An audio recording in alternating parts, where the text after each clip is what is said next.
The bunker was buried deep underground, 50 miles south of Moscow, a fortress of concrete and steel built to survive nuclear war. Inside, banks of computers hummed and flickered, monitoring data from satellites orbiting high above the Earth, watching for the one thing everyone feared most: the launch of American nuclear missiles. It was just after midnight on September 26, 1983, and Lieutenant Colonel Stanislav Petrov was settling into what should have been another routine overnight shift at the Serpukhov 15 early warning facility. He had coffee, cigarettes, and a small staff of technicians monitoring the screens. The Cold War had been raging for nearly 40 years, but tonight felt no different from 1,000 other nights, except that in a few minutes, alarms would start screaming, computers would indicate that nuclear war had begun, and Petrov would have to make the most important decision in human history, a decision that would determine whether civilization survived to see another sunrise.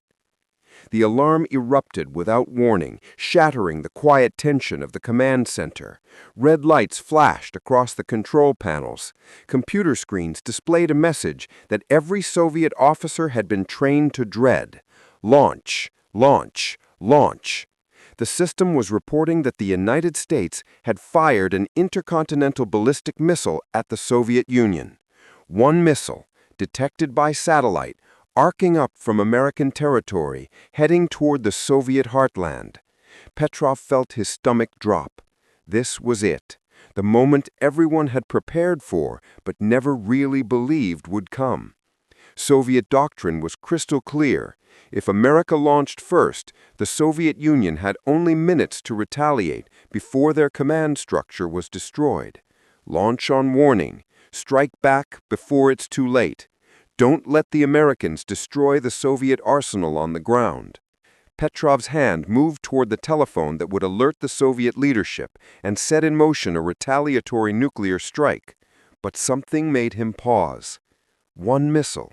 Why would the Americans launch just one missile? Petrov's training had emphasized that any American first strike would be massive, hundreds of missiles launched simultaneously to overwhelm Soviet defenses and destroy the country's ability to fight back. A single missile made no strategic sense.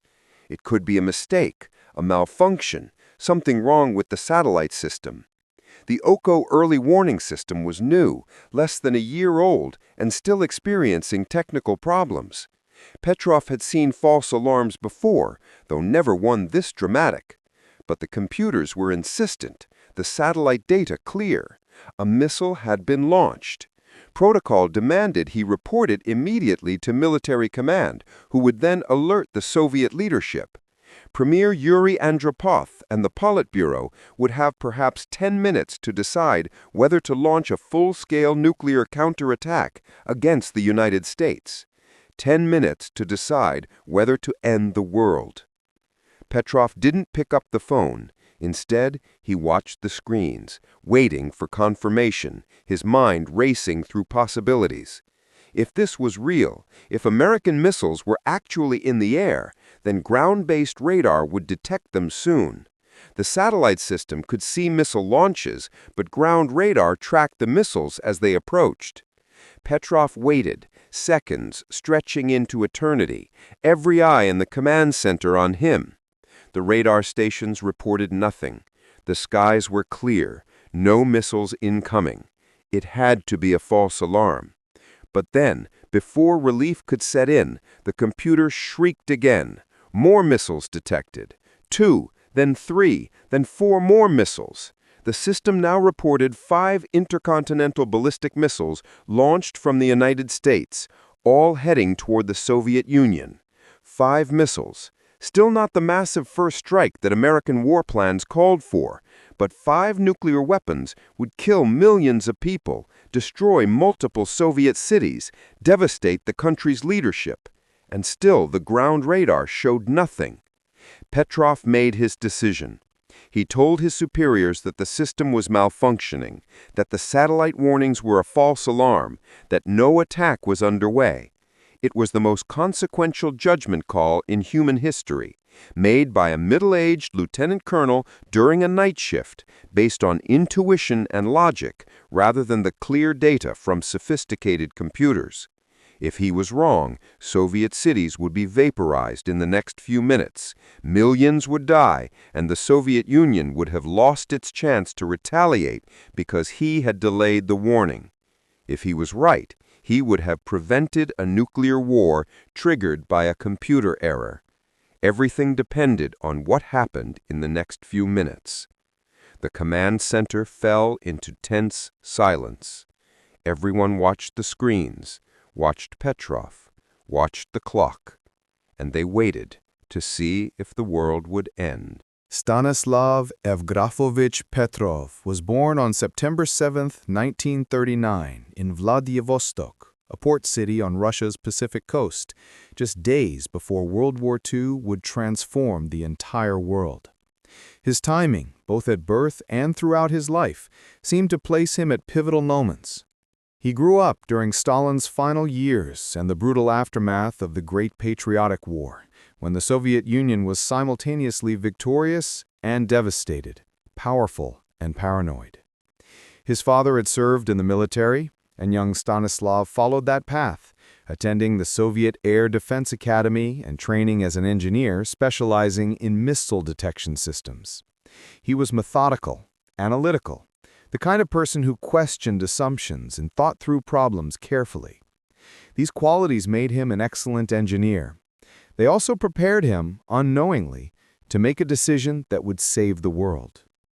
By 1983, Stanislav was 44 years old, a lieutenant colonel in the Soviet Air Defense Forces, serving at one of the most sensitive posts in the entire Soviet military machine. The Serpukhov 15 bunker, codenamed Oko, housed the command center for the Soviet Union's satellite-based early warning system.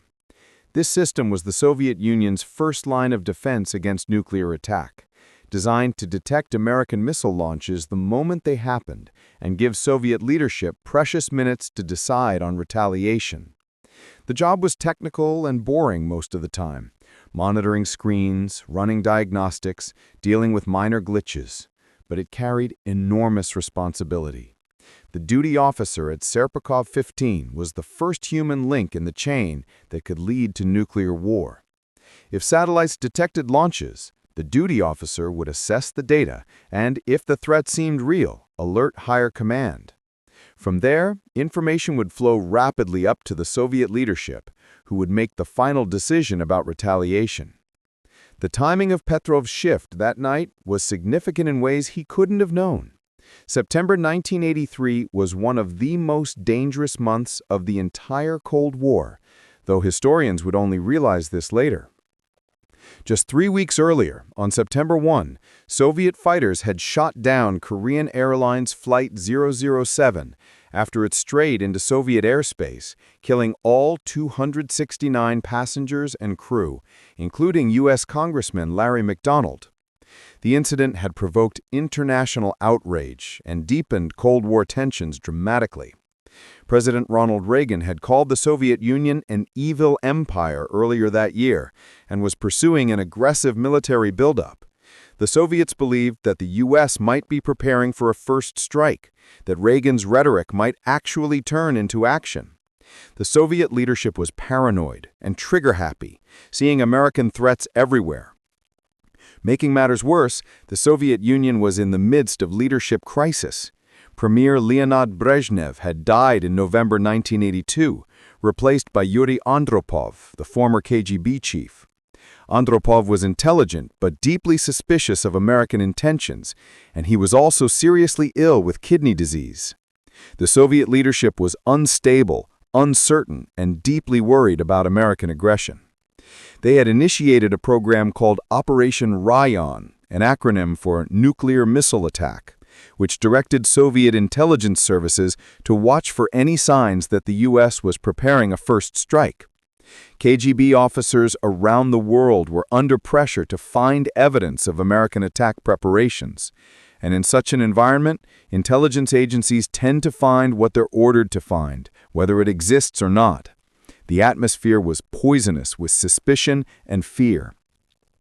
And then there was Able Archer 83, a NATO military exercise scheduled to begin in just 6 weeks. The exercise would simulate NATO's response to a Soviet attack, including procedures for releasing nuclear weapons. The Soviet intelligence was convinced that Able Archer might actually be cover for a real NATO first strike. They were watching the exercise planning with intense anxiety, interpreting routine military movements as potentially aggressive. In this context, a report that American missiles had been launched would land on the desk of Soviet leadership who were already primed to believe the worst, already halfway convinced that American attack was imminent. If Petrov reported the missile launches, there was a very real chance that the Soviet leadership would order immediate retaliation, triggering a full nuclear exchange that would kill hundreds of millions of people in the first hours and potentially end human civilization. All of this pressure, this history, this geopolitical tension came down to one man in one moment, staring at computer screens in an underground bunker. After Petrov declared the alarm to be false, time seemed to slow down. The command center was silent, except for the hum of computers and the soft beeping of monitoring equipment. Everyone knew what was at stake. If Petrov was wrong, if those missiles were real, they would impact Soviet territory in about 15 minutes from launch. Ground-based radar should detect them soon. That was the corroboration everyone was waiting for. The satellite system could see the hot exhaust of missile launches from space, but it couldn't track missiles in flight. Only radar could do that. And the radar stations, spread across the Soviet periphery, were reporting nothing. Clear skies, no incoming missiles. But ground radar had limitations. It couldn't see beyond the horizon, couldn't detect missiles until they were relatively close. The absence of radar confirmation didn't prove the missiles weren't real. It might just mean they weren't close enough yet to detect. Petrov's mind worked through the problem systematically, even as stress hormones flooded his system. The satellite data showed launches from Montana, from Malmstrom Air Force Base, where American Minuteman ICBMs were stationed. The missiles would fly over the North Pole, following great circle routes towards Soviet targets, probably Moscow, Leningrad, and other major cities. Flight time would be about 30 minutes total. The satellites had detected them at launch, maybe 3 minutes ago. That meant they were 27 minutes until impact, if they were real. But ground radar should have picked them up by now if they were following standard trajectories. Unless they were flying different paths, or unless the radar was malfunctioning. There were too many unknowns, too many variables. Petrov was an engineer, and engineers prefer certainty, clear data, verifiable facts. But right now, he had none of that. All he had was a gut feeling that something was wrong with the satellite system. The phone to higher command sat silent on his desk. He had reported the situation as a false alarm, but technically he was supposed to report any detected launches immediately and let higher officers make the judgment about whether they were real.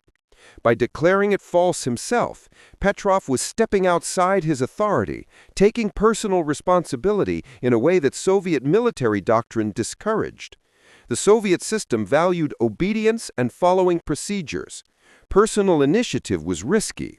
If things went wrong, the system looked for someone to blame, and the person who had stepped outside protocol would be the obvious target. Petrov knew this. He knew that if he was wrong, if those missiles were real and hit Soviet cities while he sat on the information, he would be court-martialed, probably executed as a traitor who had allowed the enemy to strike first. His family would be disgraced. His life would be over. But if he reported it and it was false, he might trigger a nuclear war based on a computer error. 5 minutes passed, then 10. The radar stations continued reporting clear skies, no missiles detected. The satellite system continued insisting missiles were in flight, but ground truth contradicted the satellites. Petrov's confidence in his decision grew slightly, though the tension didn't ease. He watched the clock, calculating. If real missiles were launched when the satellites detected them, they should be close to Soviet airspace by now. The radar should definitely be seeing them. The continued absence of radar confirmation strongly suggested the satellite warnings were false. But strongly suggested isn't the same as proved, and Petrov was staking everything on an inference. Around him, his staff waited, some probably praying, all of them understanding that they were living through a moment that could be the last moment of the old world before everything changed. 15 minutes after the initial alarm, Petrov was nearly certain he'd made the right call. The missiles, if real, would be approaching Soviet territory, and multiple radar stations would be tracking them. The fact that all radar showed clear skies was powerful evidence, but the computers still insisted missiles were in flight, and the alarms continued to flash. The satellite system wasn't backing down from its warning. 20 minutes, 25, and then finally the satellite system stopped reporting launches. The alarms quieted, the red warning lights went dark. The crisis was over. Petrov was right. It was a false alarm. No American missiles were in the air. No attack was underway. The world would see another sunrise after all. But in that moment, Petrov didn't feel triumph or relief. He felt exhausted, drained, the adrenaline leaving his system and taking all his energy with it. His hands were shaking. He lit a cigarette and tried to write up his report, explaining why he had judged the alarm false, but his hands were trembling too much to hold the pen steady. In the days and weeks following the incident, Soviet engineers investigated what had gone wrong with the Yoko satellite system. What they discovered was simultaneously reassuring and terrifying. The satellites hadn't malfunctioned in any conventional sense. The equipment worked exactly as designed. The problem was that the system had detected something real, just not what it was designed to detect. On that particular night, in that particular moment, there had been a rare alignment of sunlight, high-altitude clouds, and the satellite's position in their orbits. The satellites detected infrared radiation, heat, which is what a missile launch produces in abundance. The hot exhaust from an ICBM is easily visible to infrared sensors from space. But on September 26th, sunlight reflected off high-altitude clouds at just the right angle to create infrared signatures that the computer system interpreted as missile launches. It was a perfect storm of conditions that mimicked an attack. The engineers had anticipated many possible false alarm scenarios: electronic malfunctions, solar storms interfering with sensors, software bugs producing ghost signals, but they hadn't anticipated this particular combination of natural phenomena. The satellite system was sophisticated, but it wasn't smart enough to distinguish between the infrared signature of a missile launch and the infrared signature of reflected sunlight on clouds. The computers did exactly what they were programmed to do: detect infrared blooms consistent with missile launches and report them immediately. The system had no context, no ability to question whether the detection made strategic sense, no capacity for doubt. It simply reported data. The human element, Petrov's judgment, experience, and willingness to question the computers had been the crucial final filter that prevented disaster. This raised uncomfortable questions for Soviet military planners. If natural phenomena could trigger false alarms, how reliable was the entire early warning system? What if a future false alarm occurred during a time of higher tension, when duty officers were more inclined to believe an attack was real? What if the duty officer that night had been someone more rigid, more obedient to protocol, more willing to trust computers over intuition? The incident revealed a fundamental vulnerability in the system. It ultimately depended on human judgment at a crucial decision point, and human judgment could vary wildly depending on who was making the call and what the circumstances were. There was no way to eliminate this vulnerability without also eliminating the human ability to catch false alarms. Fully automated systems, computers that would detect launches and alert leadership without human intervention, were even more dangerous because they couldn't exercise judgment. The Serpico 15 incident also highlighted broader problems with the Cold War nuclear standoff. Both superpowers had adopted launch-on-warning doctrines, meaning they would launch their own missiles based on early warning of an attack rather than waiting for actual impacts. This doctrine was driven by the fear that waiting for confirmation would mean getting caught with missiles still on the ground, unable to retaliate. But launch on warning meant that false alarms could trigger nuclear war, that computer errors or natural phenomena or human mistakes could cascade into civilization-ending catastrophe. The margin for error was essentially zero, and both sides knew it, but felt trapped by the logic of deterrence. If you waited for confirmation of an attack before retaliating, you risked losing your ability to retaliate. But if you launched on warning, you risked starting a war by mistake. Petrov had unwittingly demonstrated both the strength and weakness of the Soviet system. The strength was that human judgment remained in the loop, that computers didn't automatically trigger retaliation. The weakness was that everything depended on one person making the right call under impossible pressure in minutes or seconds. Soviet military leadership drew the wrong lesson from the incident.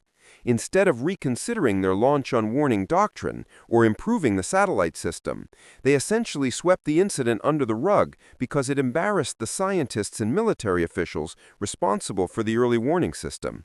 Acknowledging the problem would mean admitting vulnerability, questioning the technology, and implicitly criticizing the officials who had assured everyone the system was reliable. In the Soviet system, such admissions were dangerous. Better to quietly fix the technical issues and never speak of the incident publicly. Petrov expected to be praised for his cool-headed decision-making under pressure. What he got instead was silence and then punishment. His superiors were deeply unhappy that the incident had happened at all. The early warning system had embarrassed the military and the defense industry, making both look incompetent. The scientists who had designed the satellite system were influential people with powerful connections, and they didn't want to be blamed for nearly starting a nuclear war. If Petrov were officially commended for his good judgment, it would implicitly condemn those whose system had failed. The logic was perverse, but very Soviet. Better to ignore Petrov's heroism than to acknowledge the system's failure.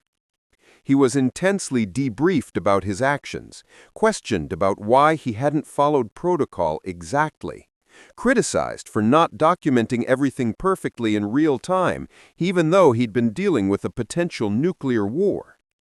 General Yuri Votintsev, the commander of the Soviet Air Defense's missile defense units, did privately acknowledge that Petrov had made the right decision. But there would be no medal, no promotion, no official recognition. Instead, Petrov was quietly reassigned to a less sensitive position, essentially sidelined from the career track he'd been on. The message was clear. He had done something right, but talking about it was inconvenient for people more powerful than him, so his reward was being forgotten. Petrov felt bitter about this treatment.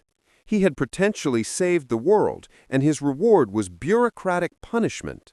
The stress of the incident, combined with the shabby treatment afterward, took a toll on his health.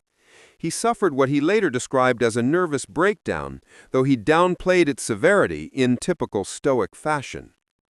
In 1984, less than a year after the incident, Petrov took early retirement from the military.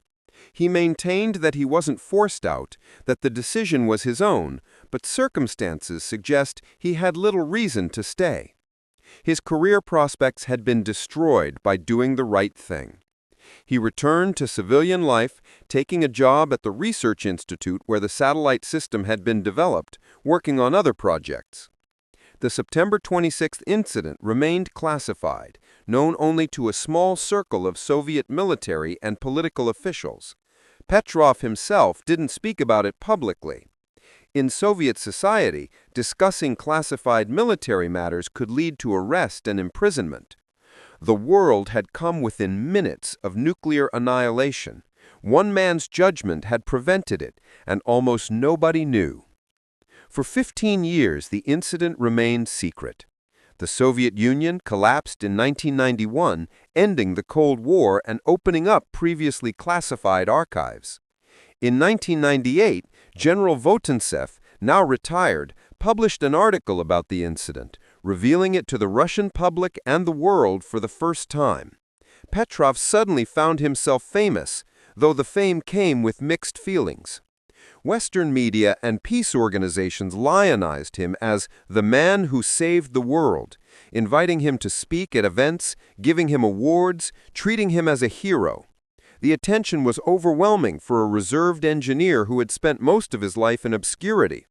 Some of the recognition came from organizations Petrov didn't entirely agree with, pacifist groups opposed to nuclear weapons in principle, which wasn't quite his position. He believed nuclear deterrence had value. He just thought human judgment needed to remain part of the system. Russian officials, meanwhile, were less enthusiastic about Petrov's story. Some disputed details of his account or downplayed the danger of the situation. The Russian military, successor to the Soviet military, didn't appreciate having its near failure publicized internationally. There was talk that Petrov had exaggerated the incident, that the danger wasn't as great as he claimed, that other safeguards would have prevented any launch even if he had reported the warnings as real. These criticisms ignored the context of September 1983 and the very real possibility that Soviet leadership, already paranoid about American intentions, might have ordered retaliation based on Petrov's report. But acknowledging this meant acknowledging how close the world had come to catastrophe, and institutions rarely like admitting such things. Imagining what would have happened if Petrov had made a different decision requires understanding nuclear war planning as it existed in 1983. If Petrov had reported the satellite warnings as genuine, the information would have reached Soviet military command within minutes. From there, it would have gone to the Soviet leadership, Premier Andropov and the Defense Council. They would have had perhaps 10 minutes to decide whether to launch a retaliatory strike before incoming American missiles destroyed their command and control capabilities. In that 10 minutes, with the clock ticking, with reports of missiles in the air, the pressure to launch would have been enormous. Soviet doctrine called for massive retaliation against the United States and NATO allies. Hundreds of Soviet missiles would have been launched at American cities, military bases, and European targets. Those Soviet missiles, launched in retaliation for an attack that wasn't happening, would have been detected by American early warning systems within minutes of launch. From the American perspective, the Soviets would have just launched a massive nuclear attack for no apparent reason. The U.S. would have had 15 to 20 minutes before Soviet missiles started hitting American cities. American doctrine called for launching everything immediately, use it or lose it. Thousands of American nuclear weapons would have been launched at Soviet targets in a second wave. Within 1 hour of Petrov reporting the false alarm as real, nuclear weapons would have been detonating across the Soviet Union, the United States, and Europe. The initial exchange would have killed tens of millions of people instantly. Everyone in target cities would have been vaporized, with millions more dying from blast effects, radiation, and fires in the immediate aftermath. But that would have been just the beginning. Nuclear winter, the global climate effects of massive nuclear war, would have killed far more people than the bombs themselves. Hundreds of nuclear detonations would have thrown enormous amounts of smoke, soot, and debris into the upper atmosphere. This material would have blocked sunlight, dropping global temperatures by 20 to 30 degrees Celsius for months or even years. Crops would have failed worldwide.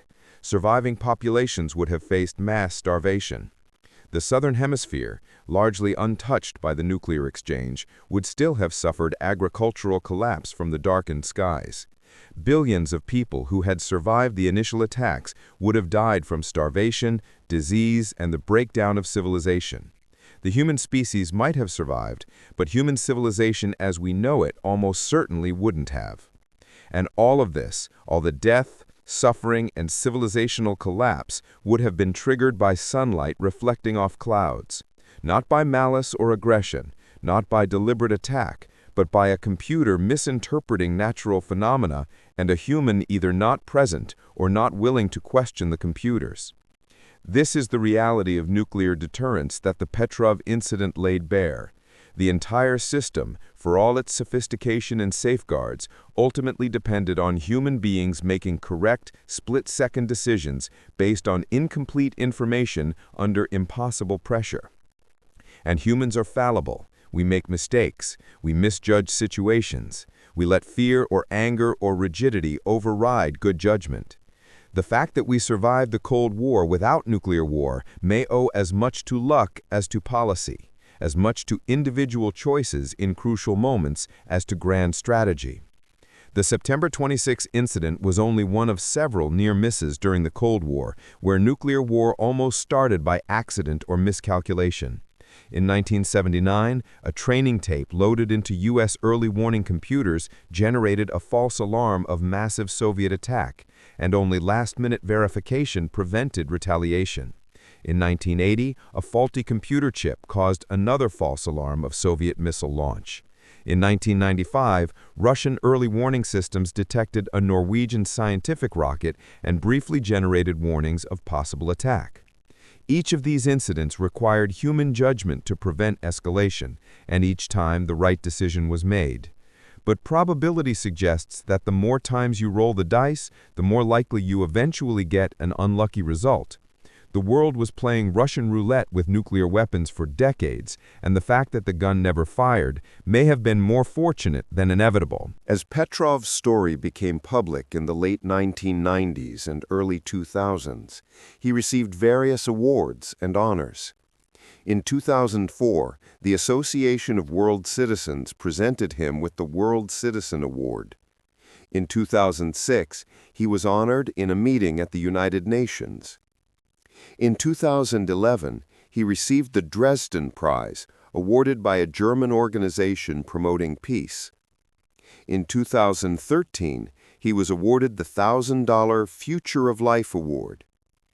These recognitions came from peace organizations, non-governmental groups, and international bodies, notably not from governments, which generally remained silent about an incident that revealed how close their policies had brought the world to destruction. Petrov accepted the awards with mixed feelings, grateful for recognition, but uncomfortable with being lionized as a singular hero when he felt he'd simply done his job correctly.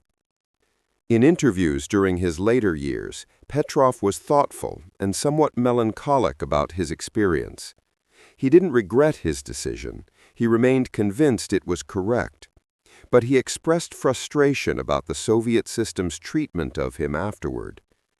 He was proud that he'd kept his head in a crisis, but he was also aware that he'd been lucky in some ways. If the false alarm had occurred at a different time, under different conditions, with different people making the decisions, the outcome might have been catastrophic. He sometimes wondered if he would make the same decision if faced with a similar situation today, noting that military tactics had evolved and that a genuine first strike might now begin with a small number of missiles targeting command and control rather than a massive salvo. This uncertainty reflected his analytical nature. He was always questioning, always reconsidering, never entirely certain. Petrov also expressed concern about nuclear weapons in the 21st century. He noted that while Cold War tensions had eased, nuclear arsenals remained, new nuclear powers had emerged, and the technological systems controlling weapons had become even more complex. He worried that future false alarms or miscalculations could still trigger catastrophe, especially as decision-making timelines compressed and automated systems played larger roles. The fundamental problem, how to prevent accidental nuclear war while maintaining deterrence, remained unsolved. Petrov believed that luck had played a role in avoiding nuclear war during the Cold War, and he wasn't confident that luck would hold forever. His message in later life was essentially a warning. Don't assume the system will save us. Don't trust that computers and protocols will prevent disaster. Human judgment is crucial, but human judgment is fallible. He lived modestly in retirement in Fryazino, a small town near Moscow, in an apartment building, receiving a small pension. Western media visitors described him as warm but reserved, thoughtful and intelligent, bearing his historical importance lightly. He gave interviews occasionally, but never tried to capitalize on his fame. He didn't write a memoir or become a public speaker on the lecture circuit. He simply lived his life quietly, occasionally reflecting publicly on the incident that had made him accidentally famous.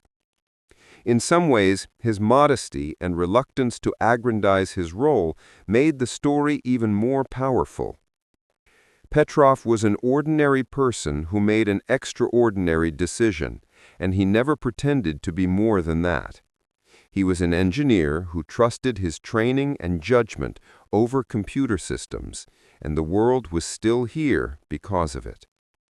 Stanislav Petrov died on May 19, 2017, at the age of 77, in his modest apartment near Moscow. His death wasn't noticed immediately. He had been living alone and had few visitors. His body was found several days later. News of his death didn't reach the wider world until September 2017, when his son notified a friend who informed international media. The delay in notification and the quiet circumstances of his death seemed sadly appropriate for a man who had saved the world in obscurity and remained largely unrewarded by his own country. Obituaries around the world praised him as a hero, the man who prevented nuclear war, but in Russia, his death received relatively little official notice. He was buried quietly, without state honors, attended by family and a small group of friends and admirers. The Petrov incident offers sobering lessons for the nuclear age, lessons that remain relevant decades later. First, it demonstrates that even sophisticated technical systems can generate false alarms that are virtually indistinguishable from real threats. The satellite system that triggered the September 26 crisis was state-of-the-art technology, designed by brilliant scientists, tested extensively. Yet it produced a false alarm that could have ended civilization. Modern early warning systems are more sophisticated, but they're also more complex, with more potential failure modes. The introduction of artificial intelligence and machine learning into military systems creates new possibilities for errors that humans might not catch until it's too late. Second, the incident reveals the crucial importance of human judgment in nuclear command and control. Petrov's decision to question the computers, to wait for corroboration, to apply strategic logic rather than just following protocol, these human elements prevented disaster. But human judgment is also variable and unreliable.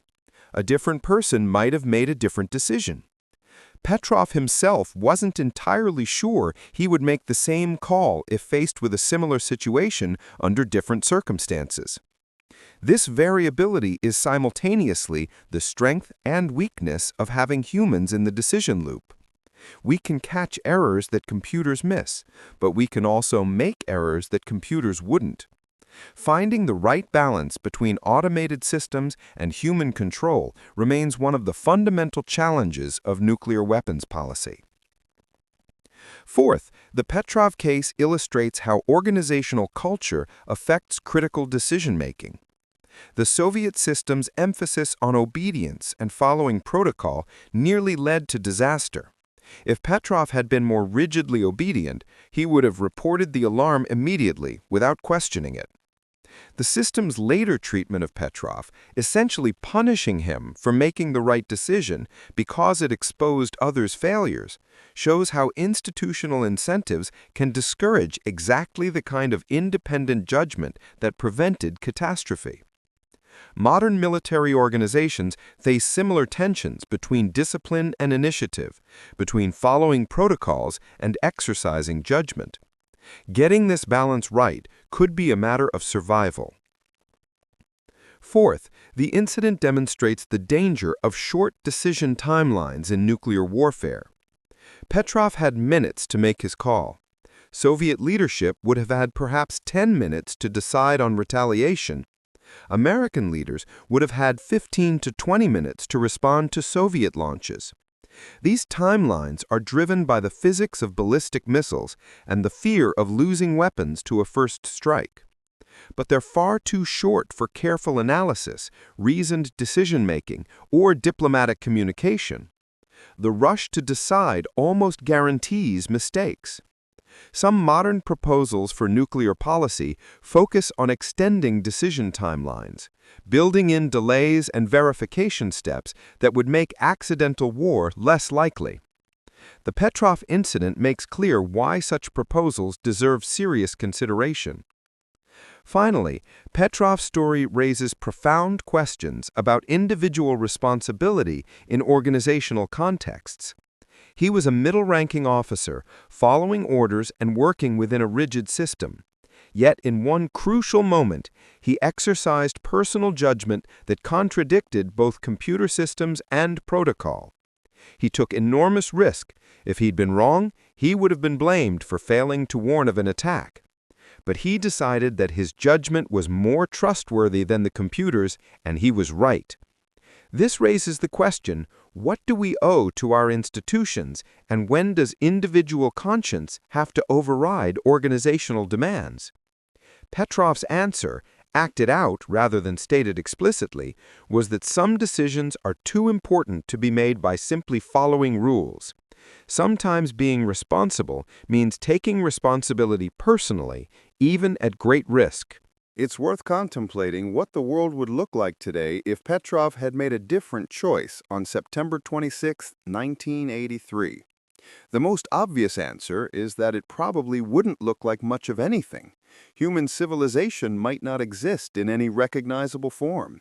Full nuclear exchange between the United States and Soviet Union would have killed most people in both countries and released enough radioactive material and atmospheric disruption to devastate the entire planet.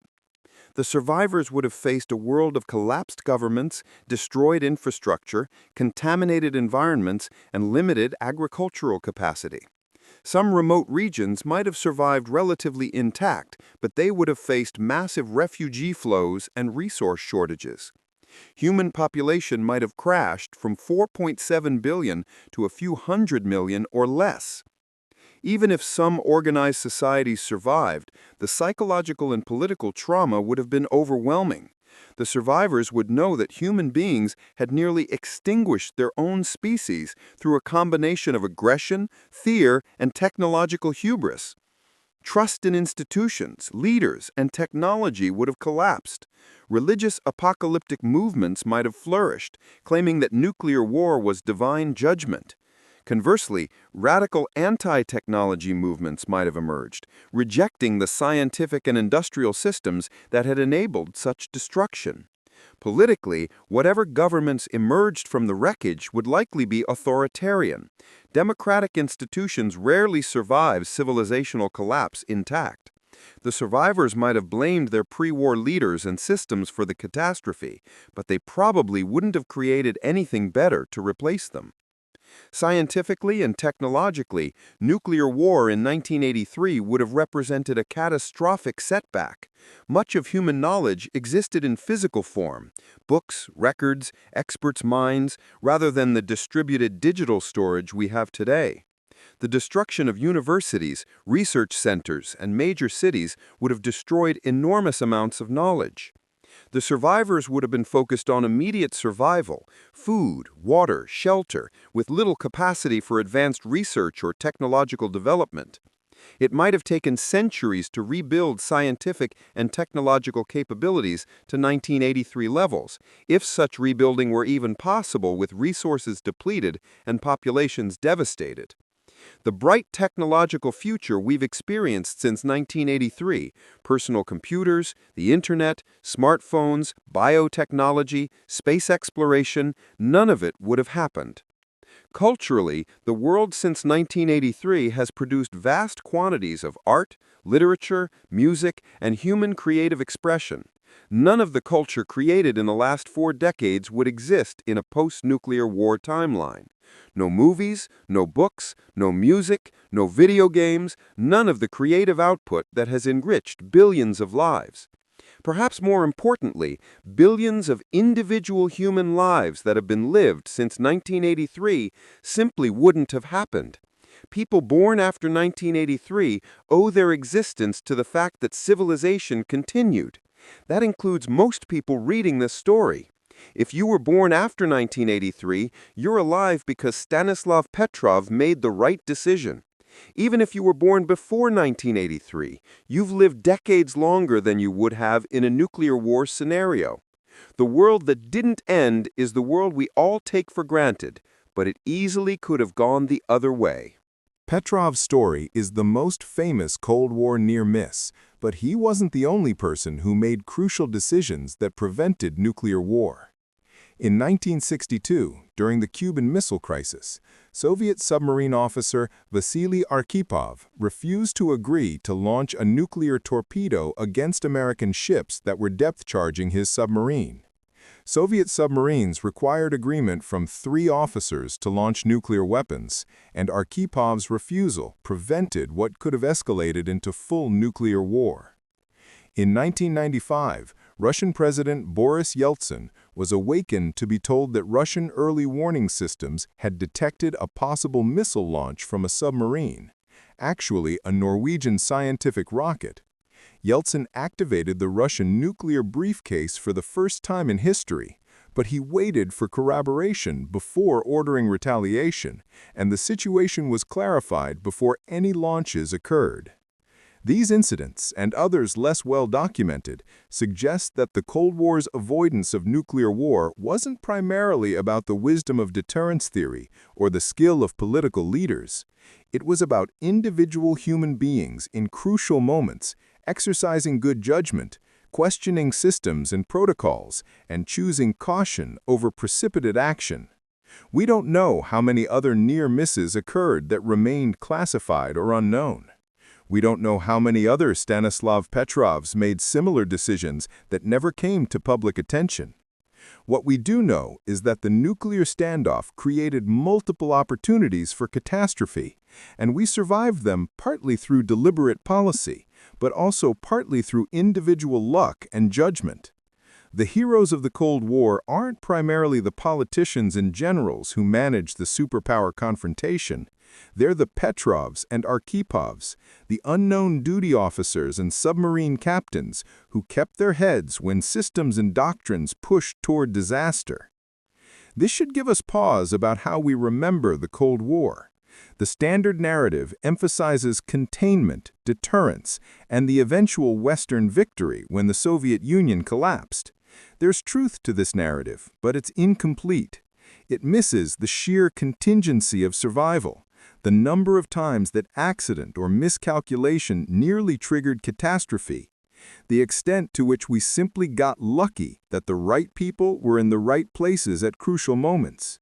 A more honest accounting of the Cold War would acknowledge that we came very close to destroying civilization multiple times, that many of the systems designed to prevent war actually made it more likely by creating hair-trigger alert and short decision timelines, and that we owe our survival as much to fortunate individuals as to grand strategy. Today, more than 40 years after Petrov's decision, and 3 decades after the Cold War's end, thousands of nuclear weapons remain on high alert. The United States and Russia maintain substantial arsenals capable of destroying each other and much of the world. New nuclear powers have emerged: India, Pakistan, North Korea, and others may follow. The risk of nuclear war hasn't disappeared, it simply evolved. The accidental war scenarios that nearly killed Petrov have been supplemented by new risks: nuclear terrorism, regional nuclear conflicts that could escalate, and the possibility of nuclear weapons in the hands of unstable regimes. The fundamental danger that Petrov's story illuminates, that technical systems can fail and human judgment under pressure is fallible, remains as relevant as ever.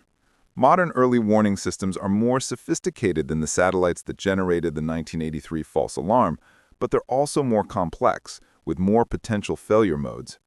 The integration of artificial intelligence into military systems creates new possibilities for errors or unexpected behaviors.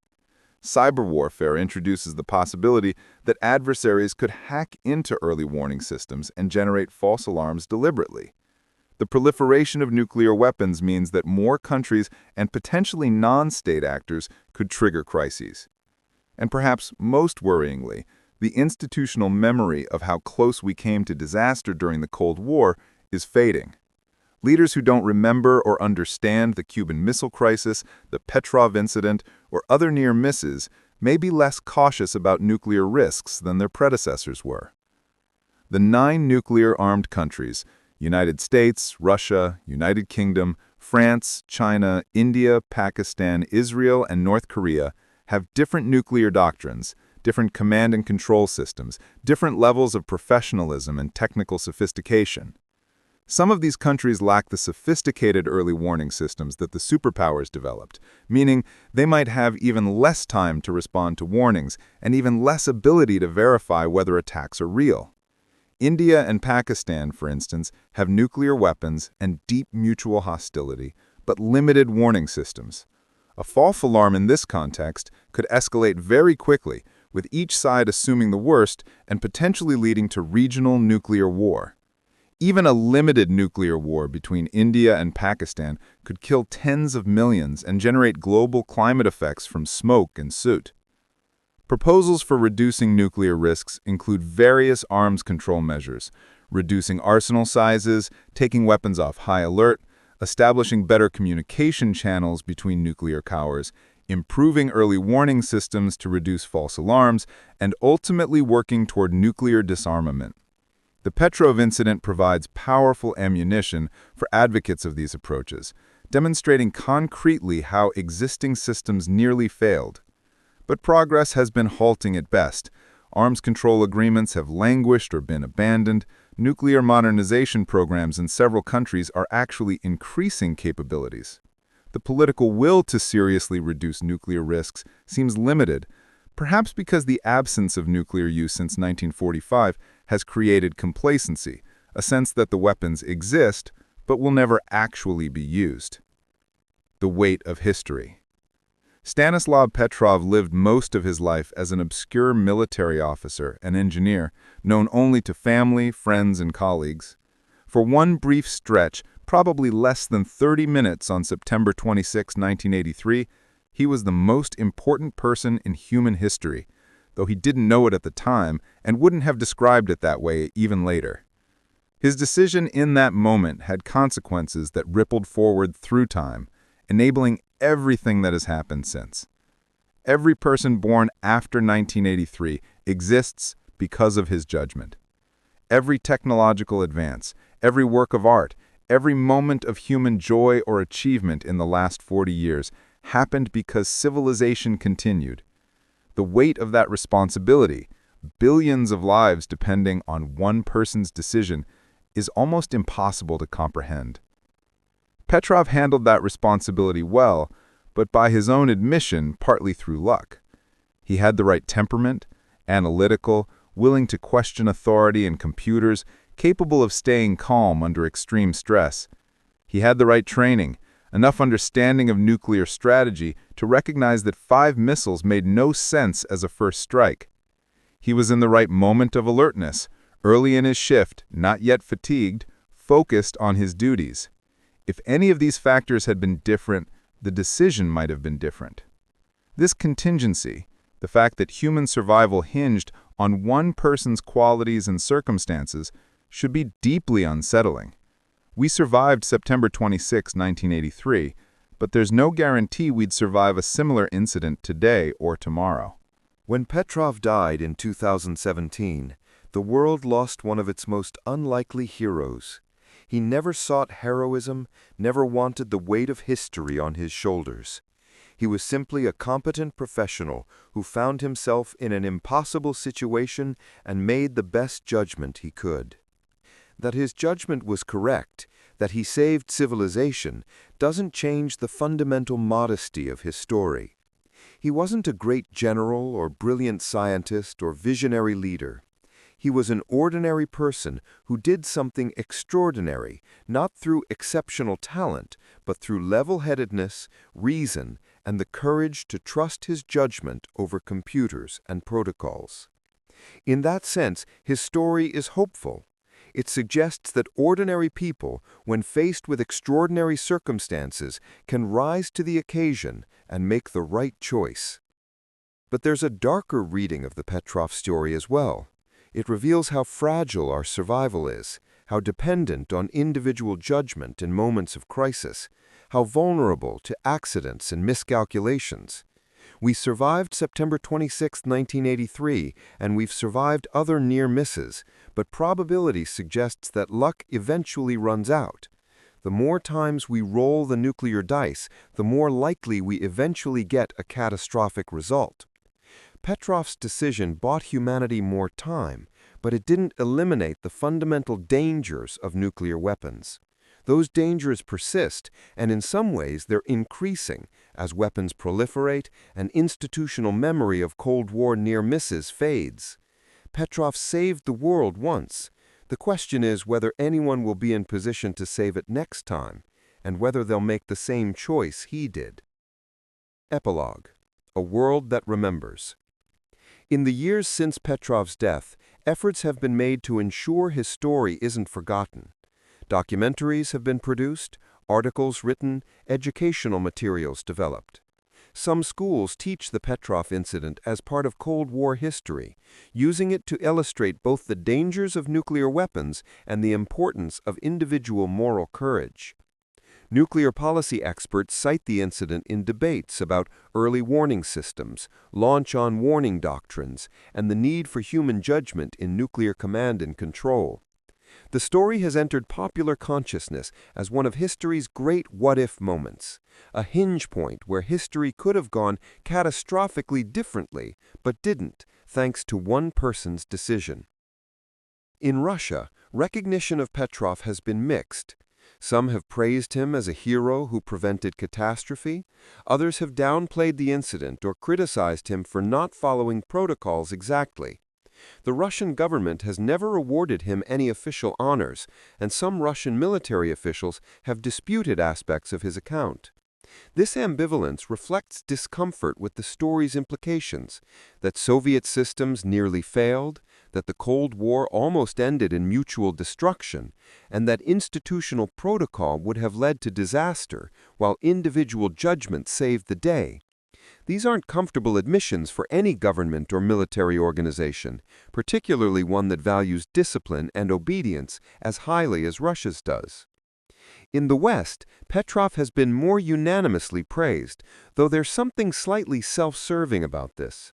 Westerners can celebrate Petrov's heroism without having to grapple too deeply with the ways that Western policies and actions, including the U-2 flights and aggressive Cold War posturing, contributed to the climate of fear and paranoia that made the Soviet system so trigger-happy.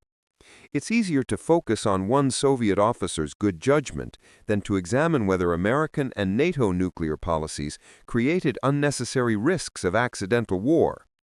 A fully honest reckoning with the Petrov incident would require all parties, American, Russian, and European, to acknowledge how their actions during the Cold War brought humanity to the brink of extinction, and how many of the safeguards that supposedly prevented nuclear war actually functioned very poorly. Petrov's decision bought humanity more time, but it didn't eliminate the fundamental dangers of nuclear weapons. Those dangers persist, and in some ways they're increasing as weapons proliferate and institutional memory of Cold War near misses fades. Petrov saved the world once. The question is whether anyone will be in position to save it next time, and whether they'll make the same choice he did. On September 26, 1983, just after midnight in a bunker south of Moscow, Stanislav Petrov looked at computer screens indicating that nuclear war had begun, and he decided the computers were wrong. That decision, made in minutes under impossible pressure, based on intuition and strategic logic rather than hard evidence, may have been the most important decision in human history. It allowed civilization to continue, enabled billions of people to live their lives, permitted 4 decades of human achievement and progress that wouldn't have occurred if nuclear war had started that night. Petrov didn't think of himself as a hero, and he sometimes questioned whether he would make the same decision if faced with a similar situation under different circumstances. But when it mattered most, he made the right call. His story is simultaneously inspiring and terrifying. Inspiring because it demonstrates human capacity for good judgment under extreme pressure, for questioning authority and technology when reason demands it, for taking personal responsibility when institutions push toward disaster. Terrifying because it reveals how close we've come to extinction, how fragile our survival has been, how dependent on individual decisions in crucial moments. We survived September 26, 1983, and we've survived other near misses, but there's no guarantee we'll survive the next one. The fundamental dangers that nearly killed Petrov remain with us. Nuclear weapons on high alert, short decision timelines, complex technical systems that can fail, and the eternal human capacities for fear, miscalculation, and error. Stanislav Petrov died quietly in 2017, largely unrewarded by his own country, modestly acknowledged by the world, carrying to his grave the knowledge that he had once held human survival in his hands and had chosen wisely. His monument isn't made of stone or bronze, but consists of the 40 years of human history that have occurred since his decision, the billions of lives lived, the achievements realized, the future possibilities that remain open because civilization continued. Every person alive today who was born after September 26, 1983, exists because a middle-aged Soviet officer trusted his judgment over his computers. That's a staggering legacy, but also a sobering reminder. Next time, we might not be so fortunate.